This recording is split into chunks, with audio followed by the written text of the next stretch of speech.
折腰的故事背景是群雄混战，剧中的势力更多，各方势力内部和各方势力之间的关系也更复杂。折腰的感情线就是在这样一个各方纵横捭阖的大背景下展开的。女主小乔和男主魏少就是世仇联姻。世仇联姻一般来说只是暂时的利益联合，只要没有了利益，就会一拍两散，甚至拔刀相向。可是小乔硬是凭借自己的眼光、柔和、聪慧和善良的心地，一点点软化了魏少的心。随着彼此了解的深入和感情的加深，魏少的心越来越平静，笑容也越来越多，说话也越来越幽默了。魏少与小乔吵架，无他，魏少总是来势汹汹，但雄风凶不过3秒，因为小乔深谙御夫之术，3下5除2的让魏少无话可说。这乘势而来，败势而去之人，非魏少莫属。男君在女君面前，还是以诚相待吧，互相猜忌，互相提防，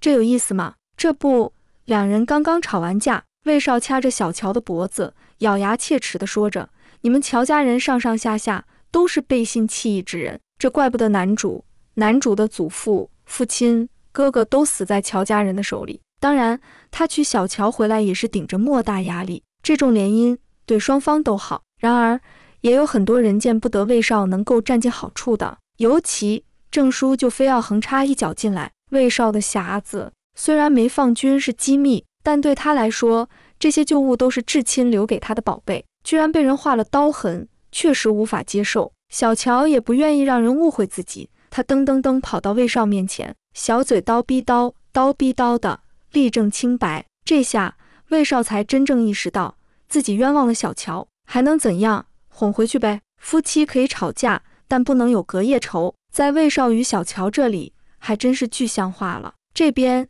小乔还不经意送上百子千孙枕，魏少偷住乐，这莫非什么暗示呢？还有呢，魏少还想像之前那样抱起小乔，结果抱了个寂寞。算了，迟早拿下他。原来男主也可以有自我攻略的，不仅仅是小乔直求示爱，魏少之重戏雨润无声的偏爱不一样让你动心吗？先早，小乔一句夫君让魏少暗爽不已，那偷住乐的神情真是藏都藏不住。虽然女人对男人的喜欢也有可能被他外貌身材等吸引，但小乔是谁啊？她要找好男人，那一定是从燕州排队到不知道哪里。本来呢，她嫁给魏少也没有什么感情基础，这类联姻搞不好还能搭上自己性命。从一开始的掐脖子，到后来的尽可能贴心给石头铺上衣服再让小乔做，魏少正在悄悄改变。魏少喜欢小乔吗？喜欢，但他一点都不愿意相信，一来不认为女君会对自己动情，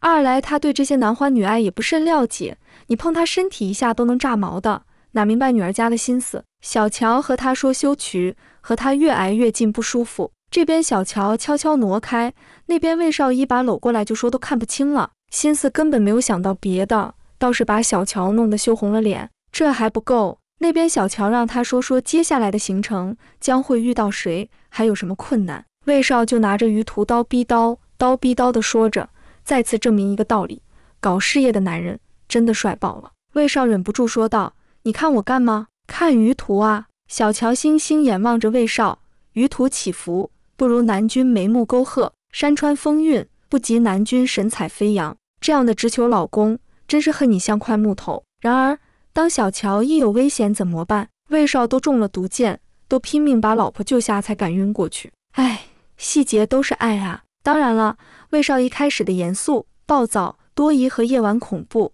与他小时候的经历有关系。虽然魏少从小缺乏安全感，但他本质是一个胸襟宽广、嘴硬心软的人。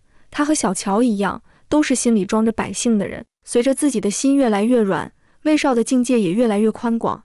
他甚至把永宁渠修到了边州边界，让边境百姓也能一起从中获益。从来都是得人心者得天下，魏少和小乔要是都不能一统天下、共治天下的话，折腰中就更没有其他人能做到了。除了小乔和魏少这一对外，折腰中还有3对 CP， 分别是小桃魏良、大乔比智、苏娥黄柳眼。小乔和魏少的结局是完美和幸福的，但其他3对却都是以悲剧收场。小桃和魏良虽然也算乔魏联姻的一部分，但是他们俩却是在打打闹闹中产生感情的。别看小桃和魏良是两个胖乎乎的喜剧人，可是他们俩相处的时候，却比小乔和魏少之间更含蓄，也更自然。毕竟他们俩之间实际上并不牵扯到乔魏两家的恩恩怨怨。小桃和魏良的感情迎来了突飞猛进的发展。魏良拒绝了外来的桃花，将自己的小金标送给了小桃，两个人也算是明牌了。不过魏良在折腰后面的剧情中战死了，魏曲也为了他断了一条手臂。天下一统后，小桃捧着一束新鲜的燕州兰草摆在了魏良的碑前，他静静地看着墓碑，伤心地说：从前总是你爽约，这一次就让我来提亲吧，不管你是生是死，我还是愿意嫁你的。小桃和魏良这对活宝在折腰中为观众贡献了最多轻松愉快的乐子，他们俩最终的结局太可惜了。大乔是燕州之主乔越的女儿，因为她和马仆比智有私情，小乔为了成全他们俩才决定替嫁的。不过小乔替嫁未果，他还有更多的考虑，这个以后再说。大乔和比智私奔后，听从小乔的安排到了伯牙后，打败了前来征兵的边州将领薛泰，成了伯牙统帅。比智是折腰剧中唯一一个在乱世中崛起的草根，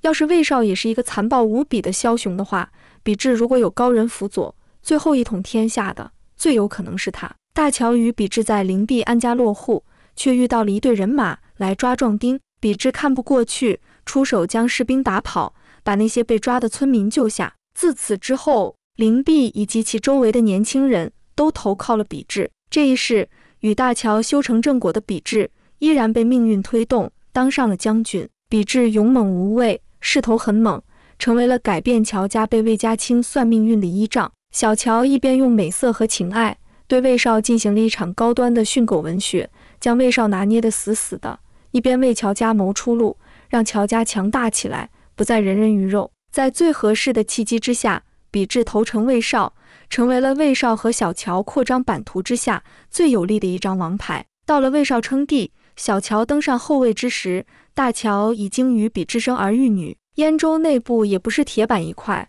大乔的父亲乔越因为自己没有儿子，不甘心燕州之主最后落到弟弟乔平儿子乔慈的手里，他后来选择了和梁牙国的刘演联盟。刘演在关键时刻抓住了大乔，将其胁迫上城楼，以大乔为人质逼迫比智和魏少决战。而大乔为了不让自己心爱的人魏难，从城墙上一跃而下，用自己的死解开了比智和魏少之间的生死局。而比智则在魏少统一中原后，最后带着与大乔的孩子归隐山林。大乔虽然不如小乔聪慧和有谋略，也不像小乔那样心怀天下，但是他最后的选择野的却值得百姓敬佩。原来无论前世今生，大乔都注定要嫁给一代枭雄，而爱上大乔的比智始终都是一个纯爱战神，注定要血战沙场。当大乔下场凄惨之时，比智便化身修罗为挚爱复仇；当大乔陪伴在自己身侧时，比智便是一代名将，守家护国，开疆扩土。最后一对是苏娥皇和刘演。边州南军陈祥病死后，他的叔叔陈滂成了边州之主。陈祥一死，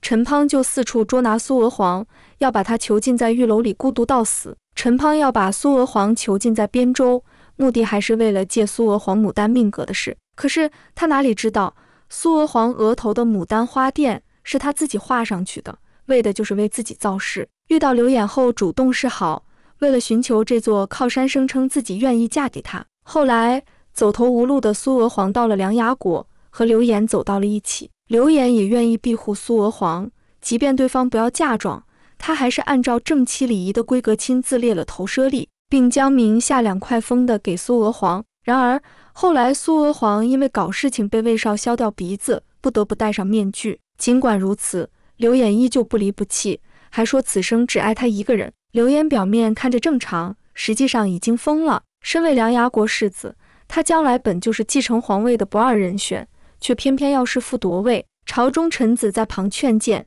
他直接将人发配到边疆当苦力。不仅如此，刘演上位后独宠苏娥皇一人，叔父刘禅劝他为大局考虑，不要给苏娥皇太多权力。然而刘演却觉得他在挑战皇权，直接将其杀害，简直是愚蠢的代名词。刘演最后被魏少亲手斩杀，苏娥皇也选择了自刎。苏娥皇心里只有权力，对男人除了利用还是利用。其实无论是陈翔还是刘演，对他都很好，对他都是真心的，只是他自己感觉不到罢了。刘演和苏娥皇最后的结局很凄凉，很悲情，而凄凉和悲情就是弄权者的必然宿命，因为自心从来不可欺，别人的心更不可欺。乱世英雄乱世情，折腰中的4对 CP， 虽然只有小乔和魏少走到了最后，但是其他3对的感情线也非常重要，尤其是小桃和魏良、大乔和比智这2对，因为创造传奇的从来不是只有主公们，